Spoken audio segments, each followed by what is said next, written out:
peluang dan kesempatan turun ke bawah dan melihat masalahan yang dihadapi, dan saya ucap terima kasih juga kepada Menteri Dalam Negeri Saudara Saifuddin, KSU, dan khususnya Ketua Menteri yang setuju dengan selalu saranan saya. Tiap kali kalau saya melawat ke negeri-negeri, malah di sekitar Kuala Lumpur, kalau makan, kita makan di gerai dan warung. Kalau melawat, kita melawat melihat keadaan sebenarnya. Tidak hanya bangunan-bangunan permai dan indah. Kalau sekolah sepanjang tahun lalu, saya tumpu sekolah daif dan sekolah di mana tandas rosak dan jumlahnya besar sekali. Bayangkan, Malaysia yang terkenal sebagai negara maju dengan hasil mahsul yang banyak, tetapi 8,600 tandas di sekolah itu tak boleh digunakan. Dan Alhamdulillah tahun lalu kita tumpu dan kita mampu selesaikan. Maknanya kalau diserahkan tugas, diberi tumpuan kepada sekolah, kepada Jabatan Pendidikan dan minta disegerakan, boleh selesai. Tahun ini 2024 saya beri tumpuan perumahan. Perumahan polis, perumahan tentera, perumahan pejabat awam. Kerana kita dapat maklumat dan saya saksikan kedudukan rumah-rumah anggota polis itu sangat daif. Dan seolah-olah dalam 10-15 tahun itu kalau ada langkah-langkah kecilan, tapi tidak ada satu dasar perbaiki. Saya kurang faham, bukanlah maksud saya nak menyinggung pentadbiran yang lalu, tapi ada masalah besar kita. Semua ada anak, semua tahu kedudukan sekolah. Bagaimana boleh kita biarkan sekolah sampai 8,600 sekolah itu, tandas pun tak selesai.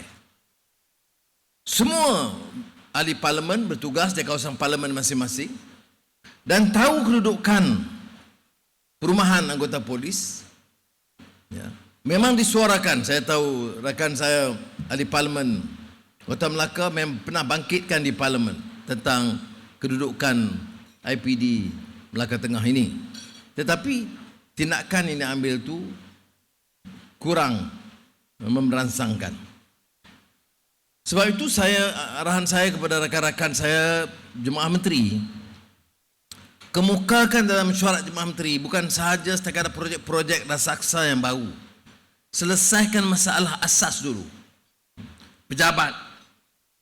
Kita tengok IPD setengah pejabat itu masih tidak ada perubahan. Perumahan dan Melaka Tengah ni mungkinlah keadaan yang di antara yang paling teruk yang saya saksikan untuk pejabat atau IPD. Jadi sebab itu saya dalam kunjungan singkat ini saya rasa perlu kita ambil tindakan segera. Saya ucap terima kasih kerana kerjasama yang ditunjukkan oleh Datuk Seri Ketua Menteri.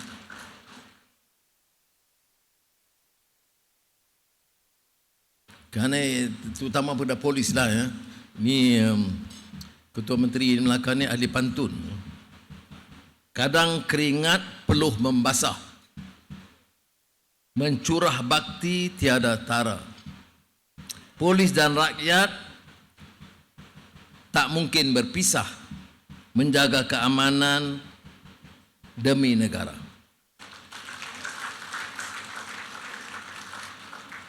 Sultan Muzaffar, Sultan hebat. Melaka tersohor seantero Nusantara. Rakyat dijaga, negara selamat. Itulah jasa polis diraja Malaysia. Kalau dah puji, orang tanya apa lagi dapat. Maka saya setuju dengan saranan tadi. Kalau kita nak perancang bangunan baru, dia akan mengambil masa terlalu lama. Ya, 3-4 tahun paling cepat. Jadi kita setuju dengan cadangan segera untuk IPD ini dipindah ke Wisma Amanah. Dan kalau dalam tempoh 2 minggu saya beritahu KSU dan TKSP ada, KPICU ada, dan Ketua Menteri dan SS ada. Kalau dalam tempoh 2 minggu dia selesaikan semua soal pemindahan, serah tanah ini kepada kerajaan negeri dan ambil alih Wisma Amanah dengan harga yang munasabah, kerana Ketua Menteri dia kata dia prihatin kepada polis. Kalau prihatin jangan bagi kos tinggi sangat. Dan kalau 2 minggu diselesaikan, saya akan rujuk kepada Jemaah Menteri kerana soal pemindahan milik tanah ini selalu kita sangat strict. Dulu tanah-tanah kerajaan ini senang sekali diberi pada swasta. Sejak tahun lalu saya arahkan tidak dibenarkan, melainkan dengan alasan-alasan yang kukuh dan diikut kaedah yang betul dan diluluskan oleh Jemaah Menteri. Maka dalam kes ini keadaannya berbeza, kerana tidak diserahkan kepada swasta, diserahkan kepada kerajaan negeri, dan kita ambil alih Wisma Amanah. Dan dalam tempoh 2 minggu kalau semua keputusan dibuat, saya akan sediakan belanja yang cukup untuk perbaiki supaya sesuai, diduduki dan dimulakan penggunaan itu dalam tempoh beberapa bulan yang akan datang. Walaupun saya dari segi dasar tidak setuju dengan apa-apa keputusan yang dibuat melalui rundingan terus, kan sudah tahu rundingan terus selama ini adalah tempat dan ruang bagi pemimpin politik dan syarikat-syarikat kaut keuntungan berlipat kali ganda. Maka harus ada kaedah mempercepatkan, tetapi ada proses mempercepatkan tender khas. Mesti ada proses itu, dan kalau boleh dipercepatkan dalam tempoh 2-3 bulan dan disiapkan supaya pemindahan itu berlaku dalam beberapa bulan akan datang. Kalau lambat, itu salah pengarah logistik dan ketua polis negeri. saya dah bagi arahan, TKSP ada, kalau keperluannya berapa disebut tadi 4 juta atau 5 juta, saya boleh luluskan segera supaya pemindahan itu boleh diluluskan.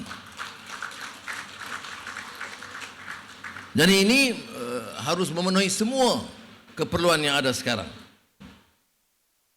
Baik, selesai satu bab. Jangan saya kalau yang katakan Anwar umum hari ini tak berjalan. Saya nak tegaskan di sini, saya beri kelulusan. Kalau proses itu dipercepatkan, siap cepat. Ya. Tugas saya siapkan dana, beri kelulusan dan bawa kertas atau menyokong kertas daripada KDN ke Jemaah Menteri. Kalau KSU tercekap, dia bawa dalam tempoh 2 minggu. Kalau dia lembab, 2 bulan. Kalau korang dia cekap, maka 2 minggu insya-Allah. Baik. Itu soal APD Melaka Tengah. Yang kedua, perumahan. Saya beritahu tadi kepada Ketua Polis Negeri dan KSU kenal pasti semua perumahan polis di Melaka ikut keutamaan, dan kita telah beri peruntukan 1 bilion ringgit untuk perumahan, repair dan perbaiki rumah-rumah pejabat awam. Dan saya telah maklum kepada Perbendaraan, Kementerian Keuangan bahawa sekiranya jumlah ini perlu ditambah, kita akan cari jalan untuk menambah. Kerana saya mahu tahun ini, maknanya tahun lalu kita selesaikan masalah tandas, tahun ini kita selesaikan perumahan penjabat awam, khususnya polis, tentera, penjara, saya tak lupa penjara, saya lama pengalaman, dan guru, rumah guru dan rumah-rumah lain. Itu kita sediakan. Untuk tentera itu nampak lebih laju prosesnya kerana dia menyerahkan tugasnya kepada Kor Kejuruteraan, Engineering Corps, Angkatan Tentera. Jadi bila dia laksanakan, kos lebih rendah dan lebih cepat. Untuk Polis Diraja Malaysia, terpaksa dibuat proses tender terhad, tetapi patut disegerakan.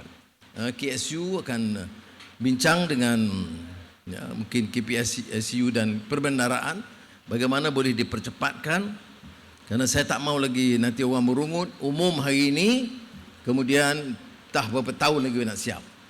Ya, bangunan ini mengikut Datuk Seri Rauf telah pun ada sedia dan boleh digunakan dalam tempoh yang cepat. Saudara-saudara,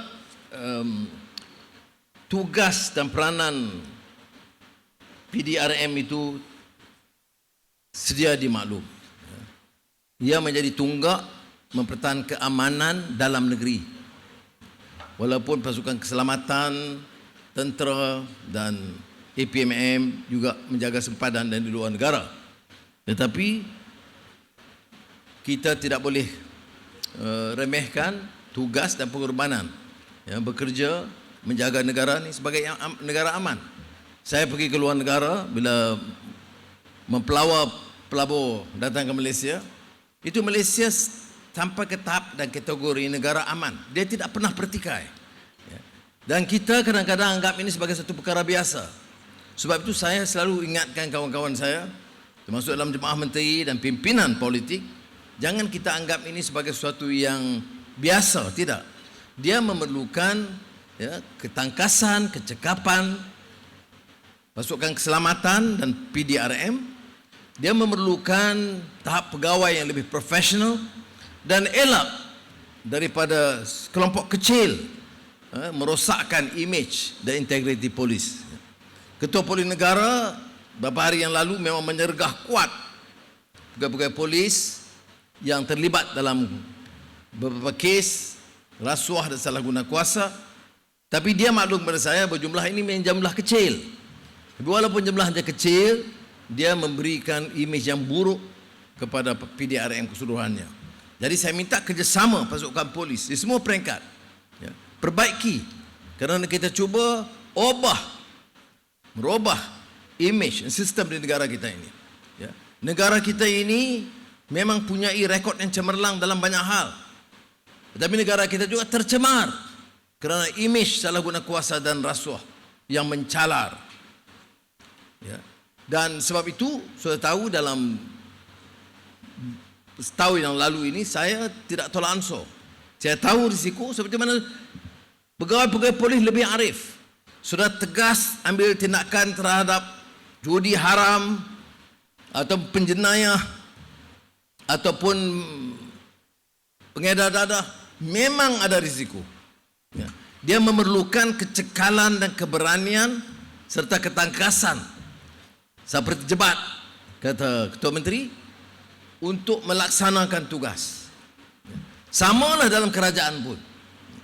Untuk mengambil tindakan terhadap orang-orang kecil, ikan bilis ini mudah. Orang tak peduli, dia sakit ke, dia di hospital ke, dia tua ke, kalau dia salah, dia heret, dia masuk lokap, kemudian didakwa. Tetapi bila kita heret orang-orang kaya yang bilioner, yang mencuri bilion ringgit, dan kononnya dia uzur atau dia tua atau kes lama, terus ada yang nak pertahankan. Termasuk sebahagian ahli-ahli parlimen yang bicara soal Melayu, soal Islam. Saya tak tahu di mana nilai dia. Mana boleh kita bicara soal Melayu, kewiraan dan kepahlawanan, dan kita biarkan negara dirosakkan oleh pengkhianat yang merompak kekayaan negara kita. Jadi saya harap sudah faham mengapa saya keras dalam bidang ini, kerana saya tidak mau negara ini dijadikan tempat untuk digeledah. Jadi Perdana Menteri untuk apa? Supaya bila kita berhenti, kekayaan kita berbilion ringgit. Jadi Menteri Kewangan untuk apa? Kerana kita boleh kayakan seluruh saudara kita. Ini mesti dihentikan. Nah, kalau pimpinan bermula begitu, signalnya jelas. Tidak ada siapa yang boleh terlepas. Dan inilah yang saya harapkan daripada PDRM sebagai benteng pertahanan utama dalam domestik dalaman untuk mengangkat martabat negara kita. Saya setakat ini dengan rakan-rakan saya dalam Jemaah Menteri, dalam parti-parti komponen, nampak committed dalam hal ini. Dan saya sengaja himbau dan singgung hal ini, kerana mau tidak mau perkara ini dibicarakan di warung dan di kedai kopi dan di pejabat-pejabat. Mengapa kita ambil tindakan begini? Sudah bayangkan, nak cari 5 juta ringgit tambahan yang bukan dalam bajet. Nak bina bangunan yang begini lusuh. Nak baiki tanda sekolah yang telah terbiar sekian lama. Bukan mudah. Kerana kita warisi hutang sebanyak 1.5 triliun ringgit. Kena bayar hutang 45 bilion ringgit hanya bayar faedah tiap tahun. Jadi bagaimana boleh kita maafkan orang yang senang-senang boleh punggah kekayaan jadi puluh-puluh bilion? Tak boleh, saudara. Dan pulangan wang itu bukan untuk memperkayakan orang. Kita dapat puluh bilion itu balik untuk apa? Baiki IPD, baiki rumah rakyat, baiki sekolah, tambah scholarship anak-anak, baiki hospital, termasuk hospital Melaka. Saya tak nak pergi tengok, hari ini satu cukup IPD. Ketua Menteri ajak saya pergi hospital Melaka tengok tak lagi. Saya kata bukan letih lah saya kalau gitu. Bukan dia bagi ajak pergi makan, sedap dia ajak pergi tengok hospital teruk, IPD yang paling teruk. Ini Ketua Menteri ni. Tapi maknanya saya salute kerana inilah pemimpin yang prihatin pada permasalahan rakyat. Dia ni ucapan ni begitu, dia singgung sikit puji. Jadi saya nak sudah faham seperti macam pencukaian. Kita naik kadar elektrik tapi tak menyinggung 85% yang semua ada di sini tak bayar tambahan kadar elektrik. Tetapi paling kaya 15% bayar. Selama ini kita bagi subsidi ni, subsidi termasuk kepada orang kaya. Saudara tahu tak 15% yang kita bagi subsidi elektrik ini berapa untung pulangan balik pada kerajaan? Tarik subsidi, bukan naik harga elektrik, kadar elektrik. Tarik subsidi kepada golongan paling kaya 15% ini. Berapa kita dapat? 4.6 bilion ringgit. Itu yang sebab saya tengok STR saya tambah, bantuan kepada sekolah, anak-anak sekolah kita tambah, ya. STR tahun lalu 2023 8 bilion ringgit. Tahun ini 10 bilion ringgit. Bagaimana kita boleh? Kerana hasil kita peroleh. Ya. Kalau tidak, minyak itu tiris. Minyak diesel. Baru ni pasukan keselamatan bagi laporan kepada saya. Kisah Pulau Sebatik, sempadan Indonesia. Setengah kita, setengah Indonesia. Penduduk 4,000. Sebelah Indonesia 10,000. Minyak yang diambil untuk 15,000. Maknanya 10,000 itu untuk kita subsidi kepada orang lain. Mana tak jadi banyak. Tetapi nak tukar tak boleh. Sebab ejen-ejen penyakau ni ramai. Dan ejen-ejen penyakau ni bukan orang-orang kecil. Dia ejen pada orang sebesar. Datuk Seri belakang. Jadi siapa yang berani sentuh? Jadi dibiarkan sekian tahun. Pemimpin seorang dari negara jiran, saya tak boleh sebut sebab ni sensitif pula. Dia kata kat saya, kapal-kapal nelayan ini yang besar, itu minyak diesel itu minyak daripada Malaysia, minyak subsidi. Jadi sudah percayalah, ketirisan ini mesti dihentikan. Badan penguatkuasaan, baik PDRM, ya, custom, APMM, mana saja, mesti tahu selamatkan dana kita, pulangkan balik kepada rakyat. Ya. Jangan fikir kalau sudah fikir nak pulang kepada pimpinan, tak. Potongan gaji untuk menteri kekal 20%. Perdana Menteri sampai sekarang tak ambil gaji. Ya. Sebab tu saya nak Tu Raus bagi makan percuma. Tetapi pulangan itu kalau dapat, kita pulang kepada rakyat. Saudara ingat saya tak terasa. Saya Perdana Menteri Malaysia. Wah, di mana-mana dunia orang hormat. Tapi bila tengok IPD begini, kalau saya jadi pejabat di sini, pejabat Perdana Menteri menjadi macam mana saya rasa? Sebab itu saya nak pemimpin turun ke bawah, Tengok sendiri. Saya duduk sekejap di kantin tadi. Jadi kalau orang biasa minum ais satu gelas, teh ais, dia kena minum 2. Sebab berpeluh dia sama banyak dengan minum teh tadi. Sebab itu, kita kena ambil perhatian tentang apa yang berlaku di bawah. Dana tak cukup, maka kita selamatkan negara ini. Tolonglah faham. Mengapa saya keras bab ini, saya tidak mau tolak ansur? Kerana saya nak selamatkan negara ini. Dan negara ini boleh kumpul 15 bilion ringgit kalau kita selamatkan. Saya bagi contoh tebatan banjir. Bila kita ambil alih tanda betul-betul, kita selamat 1.5 bilion. Jana wibawa, setakat ini kita selamat 400 juta ringgit. Bayangkan, tiap kontrak selamat 400 juta, yang ini selamat 1 bilion. Kerana kita tak tolak ansur dengan ketirisan dan penyalahgunaan kuasa. Jadi, rakan-rakan, saya sengaja himbau perkara ini kepada PDRM, kerana PDRM harus faham mengapa beberapa tindakan kita tegas, dan kalau dia sampai dari atas sampai ke bawah kita begitu, hasil negara akan bertambah, imej negara bertambah baik, dan kebajikan rakyat juga akan lebih terjamin. Terima kasih. Wassalamualaikum warahmatullahi wabarakatuh.